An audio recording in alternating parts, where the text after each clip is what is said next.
What's up, everybody, and welcome back to All Sports Media TV. I am your host, and it is Fight Week, baby. I am your host, KJ the Great, and it is Fight Week, baby. Yes.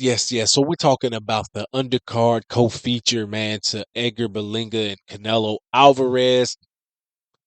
A really good, interesting fight for me, man. I like the fight. Two good names in the sport. In the middleweight division for the WBA middleweight crown, we got the champ, Erislandy Lara, oldest champ in boxing right now. I believe he still is. Uh, he's 30 wins, 3 losses, 3 draws, with 18 wins by way of knockout. Highly skilled, slick boxer. Man, he's on a 5 fight win streak ever since he stepped up into the middleweight ranks, and he will be taking on the man himself, Danny Swift Garcia, who is 37 wins, 3 losses, no draws, 3 losses, no draws, 21 wins by way of knockout, man. Um, Relatively inactive.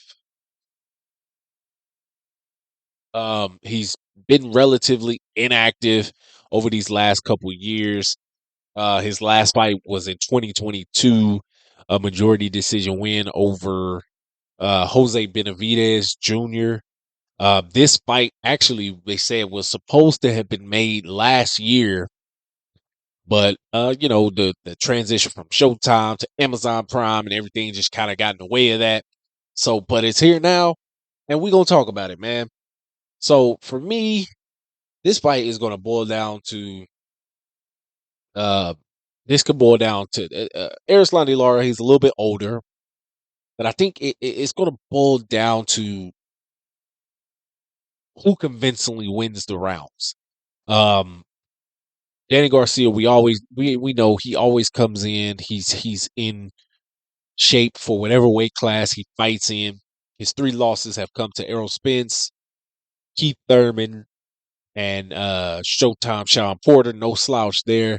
He just didn't get it done in those. Excuse me. He just didn't get it done in those. He didn't win a lot of convincing rounds in those fights. With Keith Thurman fight, the style and getting rocked a little bit in that fight kind of made the difference. Um, I don't necessarily think Erislandy Lara has the power to uh to back him up as much, but we'll have to wait and see. Now, for me, I want to go with Erislandy Lara, but I think I'm gonna stick with that. And it's nothing against Danny Garcia. It's simply due to the, the inactivity. Um, Prior to 2022, his fights before that came in 2020, and a lot of people were inactive in 2020, 2021, 2019 around that time due to COVID. But he fought twice that year, or I think it was I think it was twice. I think it was twice or 3 times that year. So it's just the inactivity for me. That's it, and that's all. It's nothing against him, man. It's hard because Erislandy Lara fought earlier this year. It wasn't his best outing, but he was still active. Man, I think I might just end up switching it up and going with Danny Garcia. Who do you guys think is gonna win this fight, man? I think it's gonna be a good one. Let me know in the comments. Thank you guys for tuning in. I appreciate you guys to the fullest. We definitely are hoping this is going to be a great fight. Let me know in the comments. Peace.